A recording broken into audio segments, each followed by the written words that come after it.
ఓం స్వామియే శరణమయ్యప్ప. సో ఈరోజు మనం అతి ముఖ్యమైన ఒక ఘట్టానికైతే చేరుకున్నాం. సో పంబా నది మనం ప్రస్తుతానికి ఎరిమేలి నుంచి నీలక్కల్ వచ్చి నీలక్కల్లో బండి పార్క్ చేసి అక్కడి నుంచి కేఎస్ఆర్టీసీ కేరళ ఆర్టీసీలో నుంచి మనం పంబకైతే రీచ్ అవ్వడం జరిగింది. ఇక ఇక్కడి నుంచి పంబ నుంచి సన్నిధానానికి మన ట్రెక్ అయితే స్టార్ట్ అవుతుంది.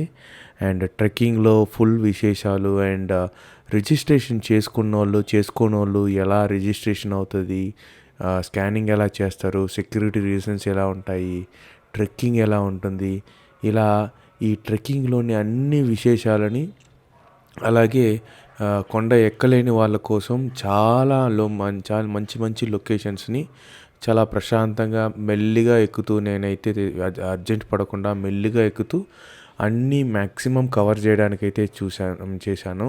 సో కాబట్టి మొత్తం వీడియో లెంత్ ఎక్కువ ఉన్నా కానీ మొత్తం చూడడానికైతే ట్రై చేయండి. కేరళలో ఈ సన్నిధానానికి కానీ శబరిమలకి కానీ వెళ్ళలేని వాళ్ళకి ఇది మంచి అనుభూతిని ఇస్తుందని కోరుకుంటున్నాను. సో ఇంకెందుకు లేటు, వీడియోలోకి వెళ్ళిపోదాం.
చాలా ఆనంద పులకింతలంగా ఉండింది నాకైతే.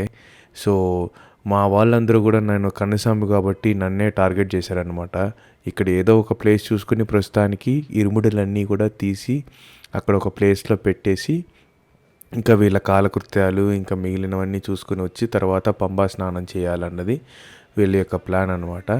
కాకపోతే నన్ను కన్నుసామి కాబట్టి అన్నిటికీ నన్నే ముందుగా పెడుతుంటారు, అలాగే నన్నే టార్గెట్ చేస్తుంటారు. సో కాబట్టి ఇప్పుడు ఆ ఇరుముడులన్నిటికీ కూడా కాపలా ఉండాల్సినది నేనే అనేసి ఇక్కడ ఒక డిస్కషన్ జరిగింది.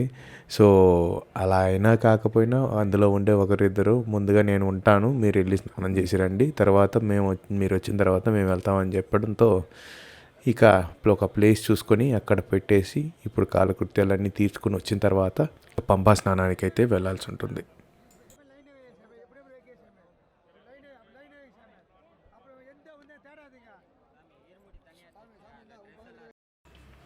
అక్కడ మీకు ఒక వైట్ కలర్ షెడ్ కనబడుతుంది కదా, ఆ షెడ్ వచ్చేసి రాత్రి టైంలో లేట్ నైట్ వచ్చే వాళ్ళకి పంబకి, అలాగే రిజిస్ట్రేషన్ ఎంట్రీ క్లోజ్ అయిపోయిన తర్వాత వచ్చే వాళ్ళ కోసం బస కోసం ట్రావెన్కోర్ వారు ఏర్పాటు చేసిన ఫ్రీ షెడ్ అనమాట అది.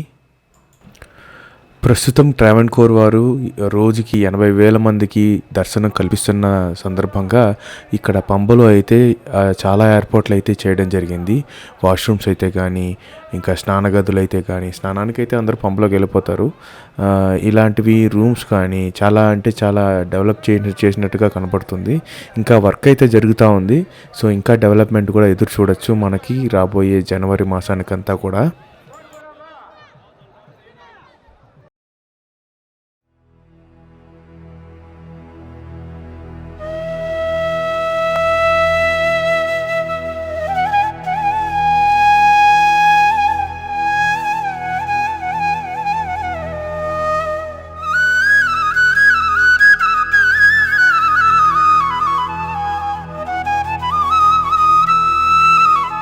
శబరిమల యాత్రకు వచ్చే ప్రతి అయ్యప్ప భక్తునికి ఈ పంబా నది అనేది మన గంగా నదితో సమానమైనది. కాబట్టి ఈ పంబా నదిని కాపాడుకోవడం కూడా మన యొక్క బాధ్యతే. కాబట్టి ప్రతి అయ్యప్ప భక్తునికి విన్నవించేది ఏంటంటే, మీ యొక్క దుస్తుల్ని కానీ లేదు షాంపూలు సోపులు వాడటం కానీ ఇంకా వివిధ మలినాల్ని పంబా నదిలో విడవడం కానీ చేయకుండా ఉండాలని మా ప్రార్థన.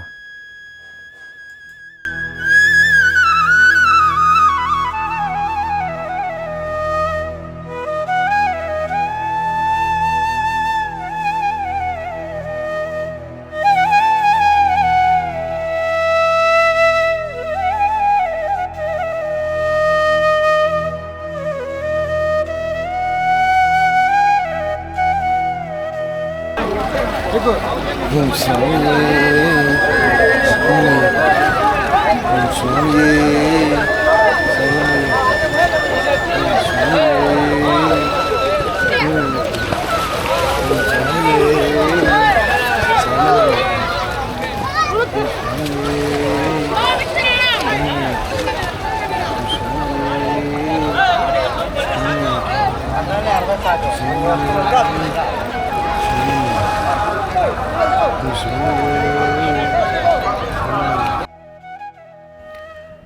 కేరళ రాష్ట్రంలోని అతిపెద్ద నదులలో పంబా నది కూడా ఒకటి. కేరళ రాష్ట్రంలో పెరియార్ నది ఫస్ట్ పెద్దైన నది, తర్వాతి స్థానం పంబా నదిది. తిరువాన్కూర్ జిల్లా గుండా పత్తనమిట్ట, చెంగన్నూరు, కుట్టనాడు, అంబలపూజ, అయ్యైరూర్ల గుండా ఈ నది ప్రవహిస్తుంది. మనకి అయ్యప్ప దీక్షలో పొద్దున 4 కానీ అలా చన్నీటి స్నానం ఎందుకు చేయమంటారు అంటే, ఈ పంబలో ఉండే చల్లదనాన్ని తట్టుకోవాలంటే అలాంటి చన్నీటికి అలవాటు అవ్వాలని. అది నాకు ఇప్పుడే అర్థమవుతుంది. ఎందుకంటే ఎంత చల్లగా ఉందంటే వాటర్ అంత చల్లగా ఉంది. ఇది 18 కొండల్లో నుండి ప్రవహిస్తూ మంచి మూలికల గుండా ప్రవహించి అన్ని రోగాలను తొలగించే నదిగా కూడా కేరళలో దీనికి ప్రత్యేక స్థానం ఉంది. ఓం స్వామియే శరణమయ్యప్ప.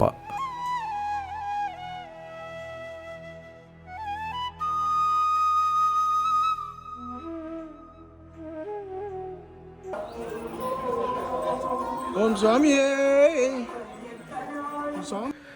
అలా పంబా నదిలో అందరూ స్నానమాచరించిన తర్వాత అందరం రెడీ అయ్యి ఇక ఇరుముడి దగ్గరకు వచ్చి శరణఘోష వేసుకుని అక్కడి నుంచి అయితే మన ట్రెక్కింగ్ని స్టార్ట్ చేయడం జరిగింది.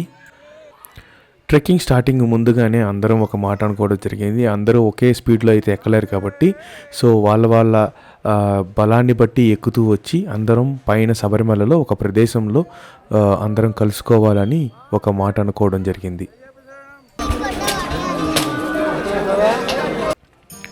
పంబా నదిలో స్నానం తర్వాత మనం పంబా గణపతిని దర్శించుకోవడానికి ఒక 50 నుంచి 60 మెట్లు అయితే ఎక్కి రావాల్సి ఉంటుంది.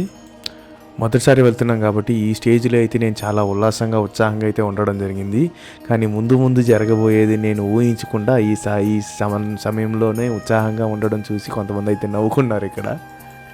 అలా ఆ మెట్లను ఎక్కి వచ్చిన తర్వాత మనకైతే పంబా గణపతి, అలాగే శ్రీరాములు వారు, అలాగే హనుమంతుల వారు, పార్వతీమాత, అలాగే నాగర విగ్రహాలని ఈ స్థానంలో అయితే మనం చూడవచ్చు. అలాగే రోజుకి 80,000 మందికి అయితే ఇక్కడ రిజిస్ట్రేషన్ ఉంది కాబట్టి ఎంట్రీ ఉంది దర్శనం కోసం. 70,000 మందిని ఆన్లైన్లో రిజిస్టర్ చేసుకోవచ్చు. అలాగే 10,000 మందికి అయితే ఆన్ సైట్ అంటే రిజిస్ట్రేషన్ లేకుండా వచ్చే వాళ్ళ కోసం ఈ పంబా గణపతి ఆలయంలోనే లెఫ్ట్ సైడ్ ఒక కౌంటర్ అయితే ఉంటుంది. ఆ కౌంటర్ ద్వారా వాళ్ళు నేరుగా వెళ్ళి ఆధార్ కార్డు ఇచ్చి రిజిస్ట్రేషన్ చేసుకొని ముందుకైతే పోవచ్చు.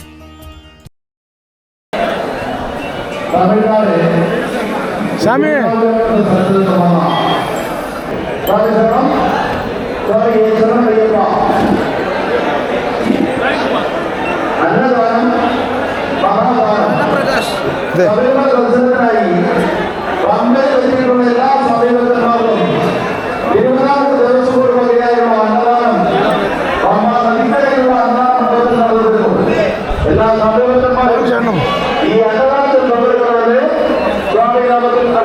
సో చూశారు కదా, పంబా గణపతిని చూసుకున్న తర్వాత మనం ముందుకు కదిలితే మనకి అక్కడ స్కానింగ్ అయితే ఉంటుంది. మనం ఆల్రెడీ విర్చువల్ క్యూలో స్కానింగ్ చేసుకున్న వాళ్ళు, విర్చువల్ క్యూలో రిజిస్ట్రేషన్ చేసుకున్న వాళ్ళకి అక్కడ స్కానింగ్ ఉంటుంది. లేదంటే ఆన్ ద స్పాట్ అక్కడ నేను చెప్పినట్టు లెఫ్ట్ సైడ్లో అక్కడ కౌంటర్లో మీరు తీసుకొని ఇక్కడికి వచ్చి స్కానింగ్ చేసి ముందుకైతే కదలచ్చు. అలా మనం ఆ రిజిస్ట్రేషన్ దాటుకొని ముందుకు రాగానే మనకు ఒక డౌన్ అయితే వస్తుంది. ఆ డౌన్ గుండా మనం వెళ్ళైతే అక్కడ మనకి ఒక కొబ్బరి నీళ్ళ ట్యాంక్ కొబ్బరి నీళ్ళు అందించే ఒక షాప్ ఒకటి ఉంటుందన్నమాట. అందరికీ ఇదే అక్కడ ఒక ల్యాండ్ మార్కు. సో ఈ ల్యాండ్ మార్క్ వచ్చిందంటే పైనుంచి కిందకు వచ్చే వాళ్ళకి పంప వచ్చిందని, అలాగే కింద నుంచి పైకి వెళ్ళే వాళ్ళకి ఇదే స్టార్టింగ్ పాయింట్ అని తెలుస్తుంది. అక్కడ ఒక కొబ్బరికాయ తాగేసి మేమైతే ఇంకా ఎక్కడం అయితే స్టార్ట్ చేసాం. సో దానికి ముందుగా కూడా మీకు ఈ స్కానింగ్ అయిన తర్వాత ఒక సెక్యూరిటీ చెకింగ్ అయితే ఉంటుంది. అది స్టార్ట్ అది దాటుకున్న తర్వాత ఇంకా అసలైన ట్రెక్కింగ్ అయితే స్టార్ట్ అవుతుంది. ఇదే నేను చెప్పిన సెక్యూరిటీ చెకింగ్ పాయింట్. ఈ చెక్ పాయింట్ దాటిన తర్వాత నేను చెప్పిన ఆ కొబ్బరికాయల దుకాణం అయితే వస్తుంది. ఆ దుకాణం నుంచి కొంచెం ముందుకు రాగానే మనకి 2 విడిపోయే మార్గాలు అయితే మనకు కనపడతాయి. అది ఒకటి వచ్చేసి సాంప్రదాయమైన ఒక మార్గం, అది నీలిమల అప్పాచిమేడు. ఈ దీని గుండా మనకి సరంగుత్తికి అయితే వెళ్ళి చేరుతాయి. అలాగే రెండోది వచ్చేసి సుబ్రహ్మణ్య పాద లేదా అయ్యప్పన్ పాద అంటారు. సో ఇది వచ్చేసి ఈ మెట్ల మార్గం అంటూ లేకుండా ట్రాక్టర్ వెళ్ళే దారి అనమాట. సో ఇది మామూలు దారి కంటే ఒక 2 కిలోమీటర్లు ఎక్కువ ఉంటుంది. కాకపోతే ఈ మెట్ల మార్గంలో నిటారుగా ఉండడం వలన కొంచెం కష్టతరంగా ఉంటుందని అనుకుంటారు. ఇది సుబ్రహ్మణ్య పాద లేదా అయ్యప్ప పాద వచ్చేసి మనకి మొత్తం రోడ్డే కాబట్టి చదునుగా ఉంటుంది కాబట్టి ఈజీగా ఎక్కగలుగుతామని కొంతమంది భావించి ఈ దారిలో వెళ్తూ ఉంటారు. మేమైతే సాంప్రదాయమైన పాదనే ఎంచుకున్నాము, మెట్ల మార్గాన్ని ఎంచుకున్నాము. మనం ఎంచుకునే ఈ సాంప్రదాయ మార్గంలోనే కొంచెం ముందుకు వెళితే మనం కొండల స్థావరానికి అయితే చేరుకుంటాం. ఇక్కడ ప్రజలు కర్పూరం మరియు అగరబత్తిని వెలిగిస్తారనమాట. సో ఇది వాళ్ళ ప్రయాణానికి గుర్తుగా ఇక్కడ అది చేయడం జరుగుతుంది. అలాగే ఈ కొండ పేరు వచ్చేసి నీలిమల కొండ అంటారు. సో ఫస్ట్ మనం ఎక్కాల్సిన కొండ పేరు నీలిమల. ఫస్ట్ స్టార్టింగ్ నుంచే మీకు కొండగాని చూస్తే స్టీఫ్గానే అంటే నిటారుగానే ఉంటుంది. మొదటిసారి కొండకు వచ్చే వాళ్ళు అయితే మాత్రం చాలా భయపడతారు ఇక్కడే చూడంగానే. నేను కూడా అదే అనుభూతికి చెందాను. అలాగే నా కాలు కొంచెం ఇబ్బంది అయింది కారణం నేనైతే ఇంకా చాలా కష్టపడుతూ అయితే ఎక్కడం జరిగింది. కాకపోతే చేసిన మంచి పని ఏంటంటే మెల్లిగా అడుగులో అడుగేసుకుంటూ ఎక్కడ ఆగకుండా అడుగులో అడుగేసుకుంటూ వెళ్ళడం జరిగింది. అంటే ఇట్లాంటి నిటారు కొండలు ఎక్కేటప్పుడు వచ్చేసి ఎక్కువ రెస్ట్ తీసుకోకుండా మరియు ఎక్కువ ఫాస్ట్గా వాక్ చేయకుండా మధ్యలో ఎక్కువసేపు ఆగకుండా ఒక 2 సెకండ్లు ఆగి మళ్ళీ బయలుదేరడం ప్రాబ్లం లేదు. కానీ మరీ ఎక్కువసేపు ఆగకుండా మెల్లిగా అడుగులో అడుగేసుకుంటూ వెళ్తే మనం వెళ్ళిపోవచ్చని నేను అదే మార్గాన్ని ఎంచుకున్నాను. ఇప్పుడు మీరు చూస్తున్న పేరు అప్పాచిమేడు. ఈ అప్పాచిమేడు నీలిమలలో అట్ ద టాప్ ప్లేస్ అన్నమాట. ఈ ప్రదేశంలో మనకి చాలా నిటారుగా అయితే ఉంటుంది ఎక్కడం అంతా కూడాను. కాకపోతే ఒక చిన్న సంతోషమైనది ఇదేంటంటే చుట్టుపక్కల వాతావరణం మాత్రం ఆహ్లాదకరంగా ఉంటుంది. ఈ అప్పాచిమేడు అనేది 2 లోయల మధ్యలో ఉంటుంది. ఒకటి అప్పాచి కులి, రెండోది ఇప్పాచి కులి అని 2గా పిలుస్తారు వీటిని. ఈ లోయల దగ్గర దుష్టశక్తులను సాంత్రపరిచే దానికోసం బియ్యాన్ని బంతులుగా విసురుతారు. ఈ అప్పాచిమేడు కూడా దాదాపుగా 2 కిలోమీటర్ల దూరం ఉంటుంది. ఈ అప్పాచిమేడు ఏంటంటే వంకర్లు తిరిగి ఉంటుంది అన్నమాట దారి అంతా కూడాను. ప్రాచీన కాలం నుంచి శబరిమల ప్రయాణంలో అతి కష్టమైన ప్రాంతంగా చెప్పుకునేది ఈ అప్పాచిమేడే అన్నమాట. సో అలా 2 కిలోమీటర్లు అప్పాచిమేడు ఎక్కిన తర్వాత మనం దాదాపుగా నీలిమల కొండ పైకి వస్తాము. ఇప్పుడు ఆ కొండని మనం దాటుకుంటూ శబరిమల కొండకైతే వెళ్లాల్సి ఉంటుంది. కొన్ని సందర్భాల్లో ఈ అప్పాచిమేడు కొండ పైకి వచ్చేసరికంట మనకి క్రాకర్ సౌండ్ అయితే వినిపిస్తుందంట. ఈ క్రాకర్ సౌండ్ ఏంటంటే స్వామివారికి విన్వేడి వెలిపాడు అని ఒక సాంప్రదాయం చేస్తారు. ఇది శబరిమలలో స్వామివారికి ఇచ్చే ఒక నైవేద్యం అని కూడా చెప్తారు. ఇక వాస్తవానికి ఇది వచ్చేసి మనకి శబరి పీఠం దగ్గర అయితే చేస్తారనమాట. సో మనం అప్పాచిమేడు పైకి వచ్చేసాము అన్నదానికి ప్రాచీన కాలంలో వాళ్ళకి ఒక గుర్తుగా ఈ శబరిపీఠంలో పెట్టే క్రాకర్స్ శబ్దం వినగానే వాళ్ళకి ఇక మనకి ఎత్తంతా కూడా తీరిపోయింది, ఇంకా మామూలు దారిలోనే నడవాలి అనే ఆనందం అయితే కలుగుతుందంట. సో ఇక్కడ మీరు గమనించినట్లయితే మనకి ఇక్కడి నుంచే క్యూ లైన్లు అనేది అరేంజ్ చేయడం జరిగింది. చాలా పీక్ స్టేజ్లో అయితే మాత్రం దాదాపు ఈ రోడ్లన్నీ కూడా నిండిపోతాయి. అప్పుడు ఈ క్యూ లైన్ ఇక్కడి నుంచి స్టార్ట్ అవుతుందన్నమాట. ఇక్కడి నుంచే కొంచెం బ్యాచ్లుగా స్వాములను అయితే పంపించడం జరుగుతుంది. ఇక్కడ మీరు చూస్తున్నది ఫ్రీ మెడికేటెడ్ డ్రింకింగ్ వాటర్. ఇందులో వచ్చేసి ఒక వనమూలికనైతే కలిపిన వాటర్ అయితే మీకు ఇవ్వడం జరుగుతుంది. మనం కేరళలో వేరే ప్రాంతాల్లో వెళ్తే మనకు ఆ వేరుని కూడా మనం అక్కడ ఇంటికి కూడా తీసుకురావచ్చు. ఈ వాటర్ ని తాగడం ద్వారా మనకి అలసట అనేది వెళ్ళి కొంచెం ఉత్సాహం అయితే రావడం జరుగుతుంది. దారి పొడవునా ఇలాంటి క్యాంపులు 4-5 కూడా కనిపిస్తాయి. మామూలుగా రద్దీ ఎక్కువ ఉండే టైంలోనే ఈ ఫ్రీ మెడికేటెడ్ డ్రింకింగ్ వాటర్ అయితే పెట్టడం జరుగుతుంది. మోస్తారుగా కార్తీక మాసం నుంచి జనవరి వరకు ఈ మెడికేటెడ్ డ్రింకింగ్ వాటర్ అయితే నిత్యం అందిస్తూనే ఉంటారు. అలాగే మనకి క్యూ లైన్లలో కూడా ఈ వాటర్ అనేది అందించడం జరుగుతుంది.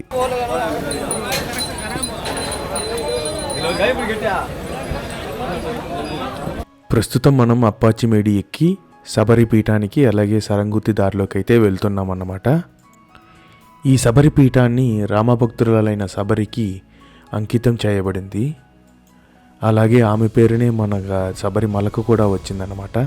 శబరిమల అంటే శబరి కొండ అని అర్థం. మీరు ఈ దారి చూస్తేనైతే మాత్రం పెద్ద బండరాలను, బాగా నునుపైన బండరాలను పేర్చడం ద్వారా ఇక్కడైతే నడవడానికంటే పెద్ద ఇబ్బంది ఏమి ఉండదు. కానీ మనకి అప్పాచిమేడు అలాగే నీలిమల రెండు చూసుకున్నట్లయితే కొన్ని బండరాళ్ళని కొంచెం నడవడానికి అంటే గ్రిప్ కోసం కొంచెం నడవడానికి ఈజీగా అయితే వేయడం జరిగింది. కానీ అది వర్షాకాలంలో అయితే మాత్రం చాలా స్లోపీగా ఉంటుంది. చాలా జారుడు స్వభావాన్ని కలిగి ఉంటుంది. కాబట్టి మనకి ఎక్కడం అనేది మనం మామూలు డేస్లో రావడమే బెటర్. వర్షాకాలంలో అయితే అసలు చాలా డేంజర్ అయిన దారిగా కూడా చెప్పొచ్చు.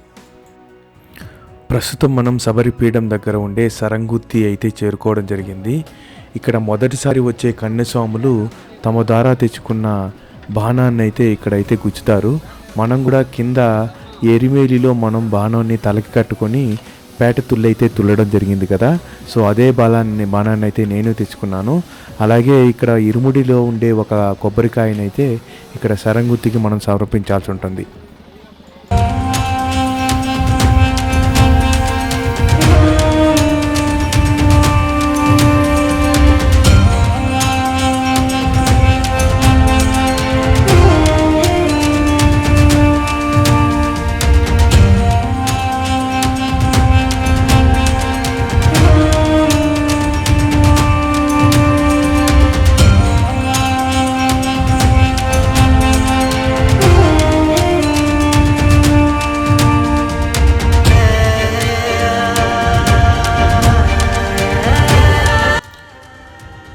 పంబ నుంచి సన్నిధానానికి ఉండే ట్రెక్కింగ్ మార్గంలో మీరు షెడ్ల ద్వారా కూడా మనం ఎంత దూరం మనం ప్రయాణించాము అన్నది కూడా తెలుసుకోవచ్చు.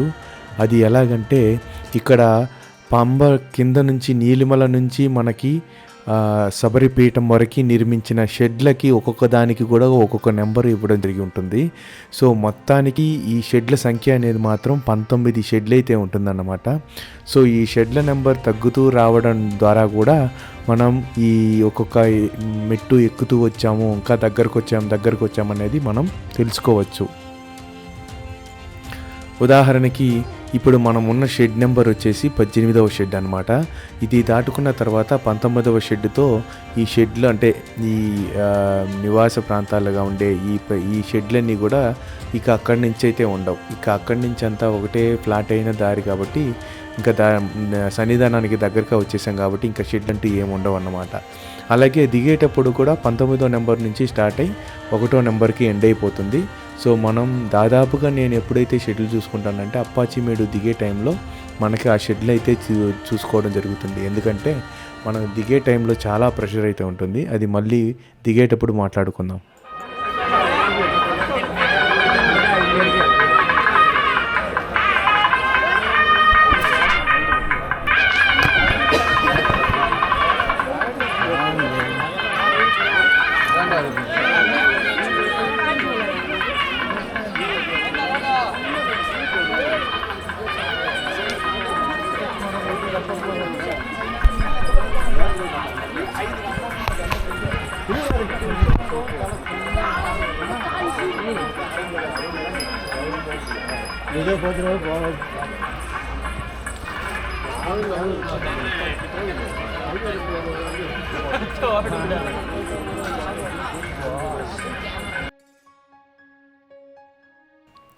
శబరిపీఠం తర్వాత మనం మారకూటం అనే ప్రాంతానికైతే చేరుకుంటాము. ఈ ప్రాంతం వచ్చేసి మనకి శబరిమలకి ఎక్కడానికి ఉన్న 2 దారులకి కూడా మెర్జింగ్ పాయింట్ అన్నమాట. అంటే సాంప్రదాయ మెట్ల మార్గానికి అలాగే సుబ్రహ్మణ్య మార్గానికి రెండింటికి ఇది వచ్చేసి మెర్జింగ్ పాయింట్ అనమాట. ఇక్కడ కలిసిన దాని వల్ల ఇక్కడ ఈ మెర్జింగ్ పాయింట్లో చాలా దుకాణాలు అయితే ఉంటాయి. ఇక్కడ మనకి యాత్రికులకి విశ్రాంతి ప్రదేశంగా కూడా ఇది ఉంటుందన్నమాట. ఈ మార్గవటం తర్వాత ఈ దారి మళ్ళీ 2గా విడిపోతుందన్నమాట. ఒకటి వచ్చేసి మనం వచ్చిన సరంగుత్తి దారి, ఇంకొకటి వచ్చేసి చంద్రానందన్ దారి అన్నమాట. సో సరంగుత్తి దారిలో మామూలుగా భక్తులు రాకపోకలు చేయడానికి, మన చంద్రానందన్ దారి అయితే మాత్రం కింద నుంచి సరుకులు ట్రాక్టర్ ద్వారా, ఇదిగోండి చూస్తున్నారు కదా, ట్రాక్టర్ ద్వారా ఈ సరుకుల్ని తీసుకెళ్లే దారికి అయితే మాత్రం చంద్రానందన్ దారి అనేది ఉంటుంది. మనం సరంగుత్తి దారి నుంచి మనం చంద్రానందన్ దారికి వెళ్ళాలంటే ఒక చిన్న ఫ్లైఓవర్ లాంటిది మనం దాటాల్సి ఉంటుంది.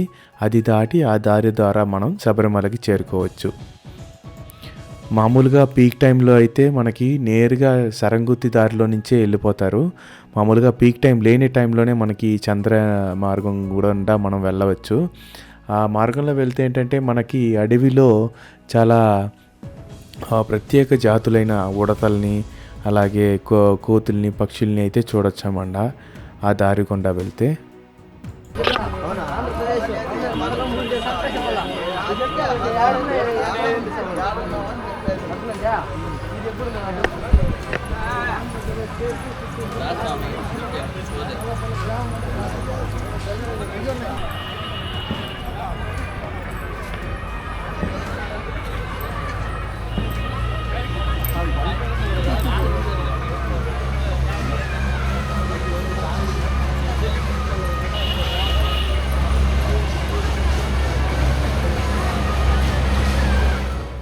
మీకు దూరంలో ఒక ఇంజన్ సౌండ్ వినిపించింది కదా, సో అది ఇదిగోండి ఈ ట్రాక్టర్ యొక్క సౌండ్ అనమాట.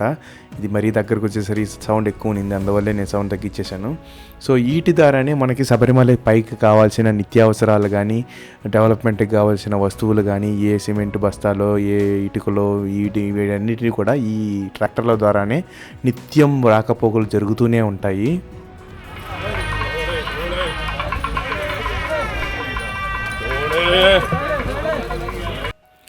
ఇప్పుడు మీరు అక్కడ చూసిన డోలీ సర్వీస్ ఉంది కదా, సో అది ఏంటంటే శబరిమలకి కొండపైకి నడిచి ఎక్కలేని వాళ్ళ కోసం ఈ సర్వీస్ అయితే అవైలబుల్లో ఉంది.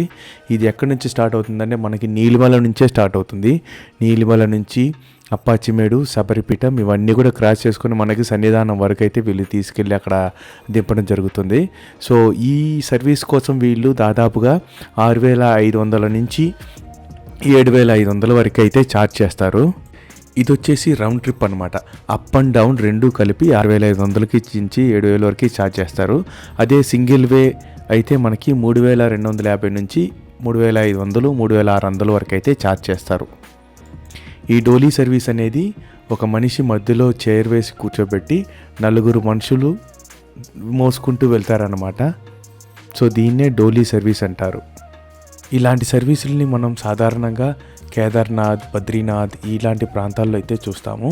సో శబరిమలలో కూడా ఇవి అవైలబుల్లో ఉండడం అయితే గ్రేట్.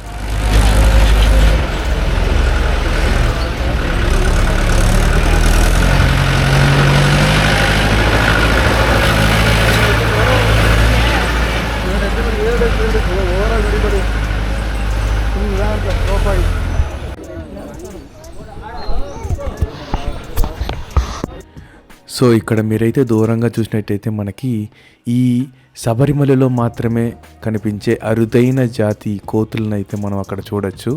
ఇవి ఇక్కడ తప్ప ఇంక ఏ అడవులలోనూ కూడా కనిపించమంట. అందుకనే ఇక్కడ పోలీసు కూడా కొంచెం ప్రొటెక్షన్ కోసం ఉంచారు.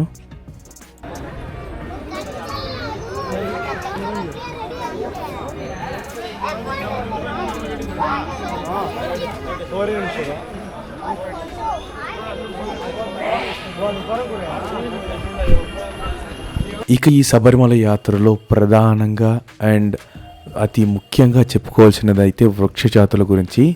సో ఈ వృక్ష జాతులైతే చాలా వేల ముందు సంవత్సరాల నుంచి అయితే ఉందనేది మనకి 1993-97 మధ్యలో ఒక జర్మన్ శాస్త్రవేత్త ఈ ప్రాంతాన్ని విజిట్ చేసినప్పుడు ఈ చెట్ల జాతులను అయితే దీని యొక్క వయసుని లెక్కించినప్పుడు అయితే ఇవి అప్పటికే దాదాపుగా 7,000 సంవత్సరాల కంటే ముందుగా ఉన్న వృక్ష జాతులు అని గుర్తించడం జరిగిందని కొన్ని ప్రచురణలు అయితే మనం చదవడం జరిగింది. సో ఈ శబరిమల ప్రాంతం అంతా కూడా మెడికల్ మొత్తం ఆయుర్వేద సంబంధిత అలాగే వైద్యానికి ఉపయోగపడే అన్ని వైద్య మూలికలు కలిగిన వృక్ష జాతులే ఉన్నాయని, అలాగే ఈ గాలి పిలవడం ద్వారా మనిషి యొక్క వృద్ధాప్యాయం అనేది తగ్గుతుందని, అలాగే మనిషి యొక్క ఆయుర్దాయం ఇంకా చాలా ఎక్కువ పెరుగుతుందని చాలామంది అయితే నమ్ముతూ ఉంటారు. అలాగే నేను చాలామంది తన యొక్క శబరిమల యాత్ర గురించి చెప్పిన అనుభవాలలో శబరిమల యాత్రకి వెళ్ళి వచ్చిన తర్వాత తమ బాడీలో వచ్చిన చేంజెస్ గురించి, అలాగే తమ బాడీలో కలిగిన రోగాల యొక్క తగ్గుదల గురించి అయితే చెప్పడం కూడా నేను కొన్ని వీడియోస్ ద్వారా అయితే చూడడం జరిగింది. కాబట్టి శబరిమల యాత్రలో అతి ముఖ్యమైన భాగాన్ని మన వృక్ష సంపద అయితే మాత్రం ఉందన్నమాట. దీన్ని శబరిమల యాత్రలో ఉన్నప్పుడు వీలైనంత వరకు మాత్రం ఆస్వాదించడానికి అయితే ప్రయత్నించండి. చాలా అంటే చాలా ప్రయోజనకరమైనది.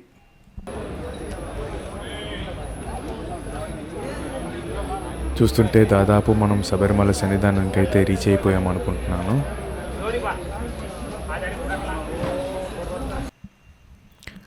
ప్రస్తుతం సమయం 1:39 అవుతూ వచ్చింది. సో నాతో పాటు మా ఊరు నుంచి వచ్చిన స్వాములు ఆల్రెడీ సన్నిధానం రీచ్ అయిపోవడం, అలాగే కొంతమంది దర్శనం కూడా అయిపోవడం జరిగింది. నేను కన్యస్వామి అయినా అలాగే కాళ్ళు కూడా కొంచెం ఇబ్బంది ఉంది కాబట్టి కాస్త మెల్లిగా రావడం వల్ల మనకైతే కొంచెం లేట్ అయింది. అయినా కానీ ఎటువంటి కన్ఫ్యూషన్ లేకుండానే మనం నేరుగా క్యూ లైన్లోకి అయితే వెళ్ళిపోవడం జరిగింది. అలాగే మేము ఫారెస్ట్లో నుంచి వచ్చేటప్పుడే మాకు ఒక అనౌన్స్మెంట్ అయితే వినపడడం జరిగింది. అదేంటంటే మన సన్నిధానం వచ్చేసి 1 గంటకి క్లోజ్ చేసి 3 గంటలకైతే మళ్ళీ రీఓపెన్ చేయడం జరుగుతుంది అని. సో ఇప్పుడు మనకు ఆల్రెడీ 1 గంట దాటిపోయింది కాబట్టి మనకి ఇంకా 3 గంటలకే మనకి క్యూ లైన్ కూడా తెరుస్తారనేసి మనం భావించవచ్చు. అండ్ అలాగే వచ్చేసి నార్మల్గా ఈ క్లోజింగ్ టైం వచ్చేసి చాలా ఎక్కువ సమయం ఉండేదన్నమాట ఇంతకుముందు. ఈ సంవత్సరమే కొత్తగా 1 గంట నుంచి 3 గంటల వరకే, అంటే దర్శన భాగ్యం ఇంకా కొంతమందికి కలిగించడం కోసం తగ్గించడం అయితే జరిగిందని చెప్తున్నారు.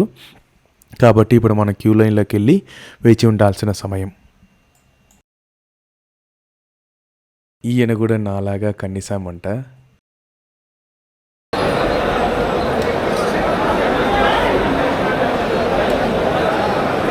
సో ఇంతకుముందు నేను క్యూ లైన్లోకి ఎంటర్ అయినప్పుడు చూసుంటారు, మొత్తం ఖాళీ లైన్ ఉన్నింది. నేను వెళ్తున్న లైన్ ఒక్కటే ఆక్యుపైడ్ ఉన్నింది. ఇప్పుడు చూడండి ఎంతమంది వచ్చేసారో. చాలా అంటే చాలా వరకు మన తెలుగు వాళ్ళే ఉన్నారు. ఎందుకంటే ఇక్కడ ఇటువైపు తమిళనాడు ఇంకా ఇటువైపు అంతా కూడా ఇంకా కార్తీక మాసం స్టార్ట్ అవ్వలేదు. మనకు మాత్రమే తెలుగు నాట్లో మాత్రమే మనకి కార్తీక మాసం అనేది స్టార్ట్ అయింది. కాబట్టి చాలా వరకు మొత్తం అంతా కూడా తెలుగు వాళ్ళే ఉన్నారన్నమాట ఇక్కడ. ఈయన కూడా మరో కన్యస్వామి. సో ఇద్దరు ఇంతకుముందు చూపించిన ఈయన ఇద్దరు వచ్చేసి కర్ణాటక నుంచి అన్నమాట. సో తను నేను తీస్తున్న వీడియోని తీస్తున్నానని చూసేసి కొంచెం సిగ్గుపడుతున్నాడు.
సో ఈ వీడియోని ఇంతటితోనే ముగిస్తున్నాను అనమాట. అదేంటి సన్నిధానం వరకు వచ్చి సన్నిధానాన్ని చూపిస్తే ఒక పని అయిపోతుంది కదా, ఆ వీడియోని ఎండ్ చేసేసి కదా అనుకోవచ్చు. కాకపోతే నేను చెప్పాను కదా 1 గంట నుంచి 3 గంటల తర్వాత స్వామికి కొన్ని కైంకర్యాలన్నీ కూడా చేసి ఈ ఓపెనింగ్ అయితే మాత్రం చేయడం జరిగింది. అవన్నీ కూడా మేము క్యూ లైన్లో ఉన్న దానివల్ల షూట్ చేయడం జరిగింది.